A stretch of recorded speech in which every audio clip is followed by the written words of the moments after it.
ഡൽഹി പിടിച്ചെടുത്തതിന് പിന്നാലെ ബി.ജെ.പി അടുത്തതായി പ്രഖ്യാപിച്ച 2 സംസ്ഥാനങ്ങളുണ്ട്. ഒന്ന് ബീഹാർ, മറ്റേത് പശ്ചിമ ബംഗാൾ. ബീഹാർ ഇക്കൊല്ലം നിയമസഭയിലേക്ക് പോകുമ്പോൾ ബംഗാളിൽ അടുത്ത വർഷമാണ് നിയമസഭാ തിരഞ്ഞെടുപ്പ് നടക്കുന്നത്. ബീഹാർ ഒരുപക്ഷെ ആഞ്ഞു പിടിച്ചാൽ കയ്യിലിരിക്കുമെന്ന് വിശ്വസിക്കുന്ന ബി.ജെ.പിക്ക് ബാലികേറാമലയായി നിൽക്കുന്നത് ബംഗാളാണ്. CPM അടക്കി ഭരിച്ചിരുന്ന കാലത്ത് എത്തി നോക്കാൻ പോലും ബി.ജെ.പിക്ക് സാധിച്ചില്ല. പിന്നാലെ മമതാ യുഗത്തിനാണ് ബംഗാൾ സാക്ഷ്യം വഹിച്ചത്. ഇതിനിടയിൽ ലോക്സഭയിലേക്ക് നടന്ന തിരഞ്ഞെടുപ്പിൽ MP-മാരെ ബംഗാളിൽ നിന്നും ജയിപ്പിക്കാൻ സാധിച്ച ബി.ജെ.പിക്ക് കഴിഞ്ഞ ലോക്സഭാ തെരഞ്ഞെടുപ്പിൽ 6 സിറ്റിംഗ് സീറ്റുകളാണ് നഷ്ടമായത്.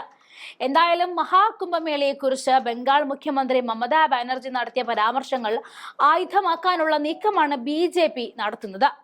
ഹിന്ദു സമൂഹത്തെ സംബന്ധിച്ച് രാജ്യത്തെ ഏറ്റവും വലിയ ആഘോഷമാണ് കുംഭമേള. ഇതിനെ പരിഹസിച്ച മമതയെ ഹിന്ദു വിരുദ്ധ നേതാവായി ചിത്രീകരിക്കാനുള്ള നീക്കമാണ് ബി.ജെ.പി ഇപ്പോൾ നടത്തുന്നത്. മഹാകുംഭമേളയിൽ തിക്കിലും തിരക്കിലും പെട്ട് മരിച്ചവരുടെ കണക്കുകൾ മൂടിവെക്കാനുള്ള കേന്ദ്ര സർക്കാർ ശ്രമത്തിനെതിരെ കടുത്ത ഭാഷയിൽ പ്രതിഷേധ സ്വരം ഉയർത്തിയ മമതാ ബാനർജിയെ മതത്തിന്റെ പേരിൽ കടന്നാക്രമിക്കുകയാണ് ഇപ്പോൾ ബി.ജെ.പി ചെയ്യുന്നത്. മമതയുടെ മൃത്യുകുംഭ് എന്ന മരണകുംഭമേള പ്രയോഗത്തെ മതവിശ്വാസത്തെ ഹനിച്ചു എന്ന് പറഞ്ഞാണ് ബി.ജെ.പി തിരിച്ചാക്രമിക്കുന്നത്. ഉത്തർപ്രദേശ് മുഖ്യമന്ത്രി യോഗി ആദിത്യനാഥാണ് മമതാ ബാനർജിയുടെ പ്രതികരണം പുണ്യസ്നാനത്തിന് ഇറങ്ങിയ 56 കോടി വിശ്വാസികളെ അവമതിക്കുന്നതാണെന്ന് പറഞ്ഞത്. ബി.ജെ.പി സർക്കാരുകളുടെ പിടിപ്പുകേടും റെയിൽവേയുടെ പിടിപ്പുകേടും അടക്കം മഹാകുംഭമേളയുടെ നടത്തിപ്പിലുണ്ടായ അലംഭാവം ചൂണ്ടിക്കാണിക്കുമ്പോഴാണ് ഇത് വിശ്വാസികളെ അപമാനിക്കുകയാണെന്ന തരത്തിൽ ബി.ജെ.പി ന്യായീകരണം എത്തിയത്. തങ്ങളുടെ സർക്കാരിനും പ്രധാനമന്ത്രിക്കുമെതിരെ എന്ത് വിമർശനമുണ്ടായാലും മതവിശ്വാസത്തെയും ദൈവത്തെയുമാണ് അവർ പഴിക്കുന്നതെന്ന് അവർ പറഞ്ഞ് കാര്യങ്ങൾ തിരിച്ചുവിടുന്ന സ്ഥിരം തന്ത്രമാണ് ഇക്കുറിയും ബി.ജെ.പി പയറ്റിയത്. മമതയുടെ കളി വിശ്വാസികളോടാണെന്ന് പറഞ്ഞാണ് സർക്കാരിനെതിരെ ഉയർന്ന വിമർശനങ്ങളെ UP മുഖ്യമന്ത്രി യോഗി ആദിത്യനാഥ് തടുക്കാൻ ശ്രമിച്ചത്. മഹാകുംഭമേള നടക്കുന്നതിനിടെ ഗംഗാ നദിയിൽ വളരെ ഉയർന്ന അളവിൽ കോളിഫോം ബാക്ടീരിയയുടെ സാന്നിധ്യം കണ്ടെത്തിയതിനടക്കമുള്ള വാർത്തകൾ പുറത്തു വരുമ്പോഴാണ് സ്ഥിരം മതവികാര അടവുമായിട്ട് ബി.ജെ.പി സർക്കാർ സംവിധാനങ്ങൾ പ്രതികരണം നടത്തുന്നത്. പരിശോധന നടത്തിയ നദിയിലെ എല്ലായിടത്തും ബാക്ടീരിയയുടെ സാന്നിധ്യം കണ്ടെത്തിയിട്ടുണ്ട്.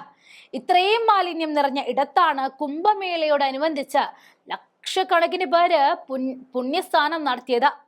ഇതിന്റെ എല്ലാം പശ്ചാത്തലത്തിലാണ് മഹാകുംഭമേളയുടെ നടത്തിപ്പിൽ വൻ കെടുകാര്യസ്ഥതയാണ് ഉണ്ടായതെന്ന് മമതാ ബാനർജി പറഞ്ഞത്. യാതൊരു ആസൂത്രണവുമില്ലാതെ നടത്തിയത് കൊണ്ട് തന്നെ മഹാകുംഭ് അത് മൃത്യുകുംഭ് ആയി മാറിയെന്നും മമത കടുത്ത ഭാഷയിൽ ചൂണ്ടിക്കാണിച്ചിരുന്നു. ബി.ജെ.പി ഭരിക്കുന്ന ഡബിൾ എഞ്ചിൻ സർക്കാരുകളായ ഉത്തർപ്രദേശ് സർക്കാരിനെയും കേന്ദ്ര സർക്കാരിനെയും കടന്നാക്രമിച്ച് ബംഗാൾ നിയമസഭയിലേക്കാണ് മമത മൃത്യുകുംഭ് പ്രയോഗം നടത്തിയത്. ഉത്തർപ്രദേശ് സർക്കാർ കുംഭമേളയ്ക്കിടെ തിക്കിലും തിരക്കിലും പെട്ട് മരിച്ച 100 കണക്കിന് പേരുടെ മൃതദേഹങ്ങൾ ഒളിപ്പിച്ചു എന്ന ഗുരുതരമായ ആരോപണവും ബംഗാൾ മുഖ്യമന്ത്രിക്കുണ്ട്. മരണസംഖ്യ കുറച്ചു കാണിക്കാൻ വേണ്ടിയാണ് ബി.ജെ.പി മൃതദേഹങ്ങൾ മാറ്റിയത് എന്നാണ് തൃണമൂൽ നേതാവ് പറയുന്നത്. ബി.ജെ.പിയുടെ ഭരണത്തിലാണ് മഹാകുംഭ് മൃത്യുകുംഭായി മാറിയതെന്നും മമതാ ബാനർജി ആരോപിക്കുന്നുണ്ട്.